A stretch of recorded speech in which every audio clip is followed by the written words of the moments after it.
Hello and welcome to this video series on the Indian Express News Analysis. So today's date is 6th November of 2018. So let's have a look at all the important articles that we have to discuss today. Before that, if you have not subscribed to my channel Military Mantra, please subscribe because here you get daily The Hindu analysis, Indian Express analysis in Hindi and English. Also, if you go to playlist, you'll find lectures on Indian polity and economics.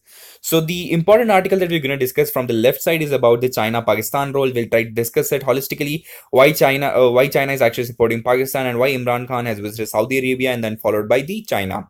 We'll try to understand the conservation of tiger policies because as we know that here what has happened is recently a tigress named Avani has been shot because she actually become a man-eater. We'll try to understand that also. The Hashimpura Massacre right over here, you can see we have discussed it a lot many times. So this massacre happened in 1987.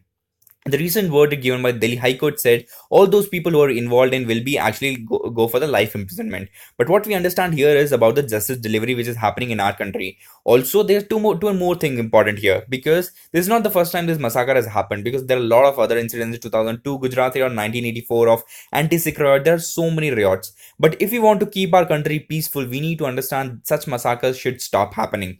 And the second thing that you need to understand is there is a delay in justice. The most prominent reason for this is most of the higher officials, officers, and even the politicians are involved in it. That's the whole reason why the verdict comes or becomes very delayed. But right now, in this particular case of Hashimpura, which is located in UP, what has happened in there's a special police here known as a PSC. What they have done is they have killed more than 70 Muslim community. So what has happened here is and now lot of press in even the NHRC, that is National Human Rights Commission, have come forward. They have got a lot of evidences. They brought in the journalists, eyewitnesses, so that this verdict can come in. Because when this particular verdict in 2012, they actually gave acquittal to everybody. The reason being there was not much evidence available. But after the proactive work done by the press, the NHRC, this verdict has come up, and this is actually a justice for all those people who are affected by this particular massacre.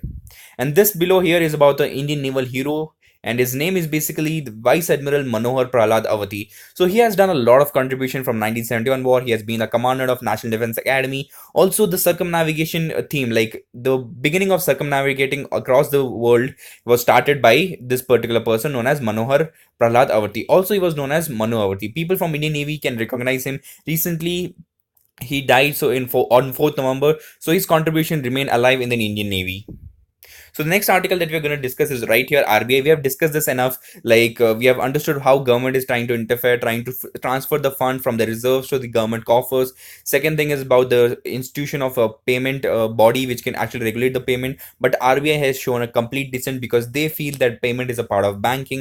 And the third point is about the regulating issue of the public sector banks because RBI has demanded more power, but government is not ready to give it. But we need to ask one question as a democratic country, that can we give more power to a nominated body compared to the one body which is actually responsible to us, accountable to us? So this debate will remain. But if we want to govern a country properly, you need to hit a balance. Only if you hit a balance, you will understand that you can actually give out right economic policies which will actually help the economy of our country to grow. Here, this article is really important. This is about the Middle East. You know, there are a lot of power centers here. You can take an example of Saudi, Turkey, Israel. So we understand that Middle East is actually a fertile ground for any war that can happen. Ideological war or basically religious war that can happen there. So we need to understand the right context about it. Here, this is about the ease of doing business. As we know, India's ranking in 77, we have improved by 23 points, and we know a lot of reasons for it. We have got improved our compliance costs, and also we have got more clearances available. Say you want to get an environment clearance, you want to get a land clearance, that can be easily done. Along with that, our GST implementation, these all things will actually help us getting more and more companies coming and investing in India. So what here has been predicted is as we go in the next year, our ranks will improve further because there are a lot of initiative that we are taking so that more and more companies can come in. So today's quote is, if opportunity doesn't knock, build a door. Because you need to understand not always the opportunities will come and knock your doors. So you need to understand that sometimes you have to proactively work, get the things done, and only then you will get the right opportunity. So I've discussed about Vice Admiral Manohar Prahlad Awati, and followed which let's try to understand the Middle East scenario. As you understand here, we have been discussing about Jamal Khashoggi, who was basically assassinated in Istanbul. Later on, we understand the role of Prince MBS, who is also known as Mohammed bin Salman, how he's actually gaining a lot of power in the Middle East. And followed, but we have a lot of contention here. Why? Because India needs to understand that we are always against imperialism because we were ruled by British. That's the reason why we actually hate imperialism. We are against that. Also, we have energy security here. How we actually get most of the oil from here. So that's the reason this particular place become very important, and we cannot just support one country over other. In that case, we'll actually lose most of the oil that we are getting from this place.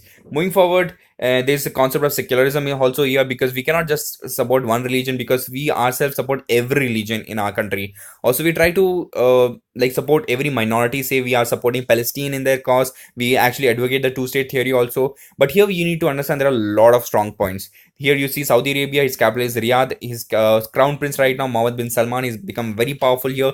He has assassinated the Jamal Khashoggi, followed which you also know that when he began his work, he was very much a reformist. He allowed women to drive, he allowed them to go to stadiums, all those things he did. But later on, what happened was he locked up all his cousins so that he can sum up all the power. Also, he's fighting a proxy war in Yemen against the Houthi. Houthi is basically a rebel group which is supported by Iran because they are the Shia community. Also, you know here Oman. So recently, Turkey's president has recently visited Oman. Also, you know here this is Israel and Gaza. Here you'll find Egypt. This is basically the Red Sea. You will find Suez Canal right over here, and this part is basically the Strait of Hormuz. Iran is very important because of the Iran nuclear deal which is happening, the sanctions which has been applied. We have a Chabahar port here. Iraq is very important. All these places, just keep it in your mind. Also, we'll discuss the Israel map here because Israel is also in news. So their president is basically Netanyahu Benjamin. So what has happened is he's basically supported by US a lot. So they've recently even transferred their embassy to Jerusalem, but our embassy still is at Tel Aviv. Also, you need to understand the Palestine is divided into West Bank over here and Gaza Strip here. People who live there are known as Fateh, and people who live here are known as Hamas. So Hamas is basically a rebel group, a military group which is actually trying to attack the Israel. Also, Israel is basically a Jewish state. You need to understand that. So earlier in the history, Egypt and Israel didn't share a very good friendship basically. So after the 7 days war, they actually hit a pact, and there you can see a Suez Canal. And then this Golan Heights is very important. This actually belonged to Syria, but after the 7 days war, what happened was this was actually annexed by Israel. Here you can see Dead Sea. If it is asked where do you find Dead Sea, that it is always between Israel and Jordan. Just understand that. Jordan, even our prime minister was on a visit to Jordan. Just understand that this year itself. And here, let's discuss the map of Turkey. We have actually discussed this a long time also, but let's just revise it again. So this is basically Istanbul. This is the place where Jamal Khashoggi was assassinated. But please understand, this is not the capital of Turkey. Capital of Turkey is Ankara, right over here. And if it is asked which country is between the Black Sea and Mediterranean Sea, the answer is Turkey. Here you see Black Sea, here you see Mediterranean Sea. There are some important islands here. This is the Cyprus country. It's basically a country, so island country it is. Cyprus is basically known for its tax exemption. It is basically for the tax havens, because if you go and start a company here, the amount of tax that you have to pay is very less. That's the whole reason they attract a lot of companies to come and invest here. Also, this is Greece. This is a part of European Union. This is usually under debt. They does not have a very great economy as such. So that's the reason Greece is also very much in news. So please try to understand all the adjacent and bordering countries here: Syria, Iraq, Iran, Armenia, Georgia. And here you see this is Crimea basically. Here Bulgaria, whose capital is basically Sofia. And yeah, that's all here. Yeah, here you know the Suez Canal here. Find. Yeah, that's all in this map. And the next we are going to discuss about the China-Pakistan relation. So as you understand that China is trying to use its expansionist policy when it comes to economy, military, political. We know the Doklam issue. We know the Belt and Road initiative that we have. They're investing in Africa. They're investing in Europe because they want to expand their business. Also, you know that they give loans and then they actually take the whole place for the give it for a lease and trying to hold off it. Like you can take an example of Handum. There are a lot of places. So you need to understand that what has happened recently is Pakistan's financial conditions are not so good. So they have actually gone for IMF, but IMF is not ready to give them money right now. So they went to Saudi, they got funded. Now they expect the same from China also.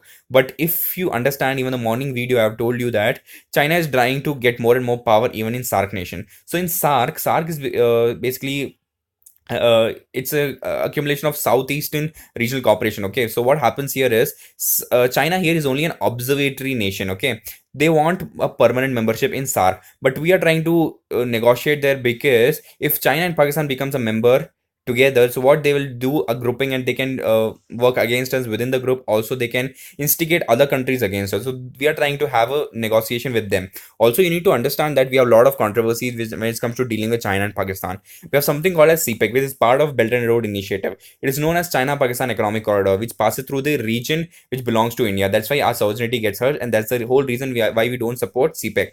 The next thing is about the minority which lives in China. It's known as Uyghur community. Okay, you can see it in the photo. They are with this blue flag. So they are the Uyghur community. They are basically Muslim minority who lives in the Xinjiang region in the China. So they have led to this movement known as East Turkestan Islamic movement. So they wanted actually no harassment should be done to the such minority, because government is not taking care of this minority. They are actually harassing them. That's the whole reason why this committee has come out, but no action has been taken. Also with respect to China and Pakistan, we have Masood Azhar case. We are trying to designate him as a national terrorist, but China is protecting it because it's a permanent member in UN. Also Financial Action Task Force, which is actually a body, it has put sanctions on Pakistan because they do a lot of money laundering to actually sponsor a lot of terrorism on their soil.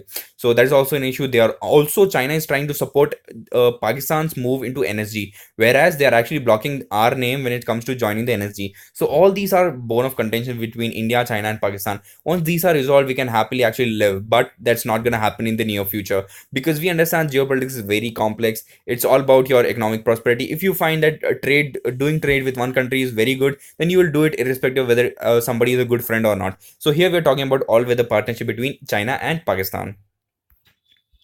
So next thing that we discuss about the NTCA, so that is National Tiger Conservation Authority. So the Project Tiger, which is started in 1970, the whole aim was to increase the number of tigers that we have in our country. So wildlife protection of 1972 had the same purpose. But when it comes to the man-eater tigers, it is basically, there's a protocol which has been followed, which is decided by the NTCA.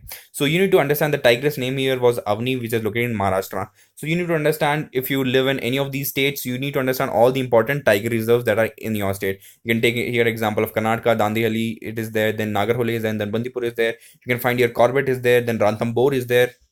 Manas is there. There's so many tiger reserves. Just locate all those which are there in your state, neighboring states, because it will be really helpful for any of your exams. Try to memorize as much as possible. Slowly, you will be able to understand all the tiger reserves which are available. Also, we have discussed about RBI, so there is nothing new here. I've already told you about what we can do and can we give autonomy to RBI or not. Because as a democratic country, we have to ask a question to ourselves: can we give more power to nominated people over the people whom we have elected, who are more accountable and responsible to us? So that question always remains. So that's all for today's guys. Just revise everything that we have studied. We have studied about the China Pakistan role, then we studied about RBI, then we understood the Middle East, all the maps along with what is the geopolitics that is happening here. Followed which we understood about Manohar Prahlad Awati, also known as Manu, of his role in Indian Navy. And that's all guys. I hope this video helped you a lot. If yes, please like this video, subscribe to my channel and share it as much as you can. Thank you and have a nice day. Jai Hind.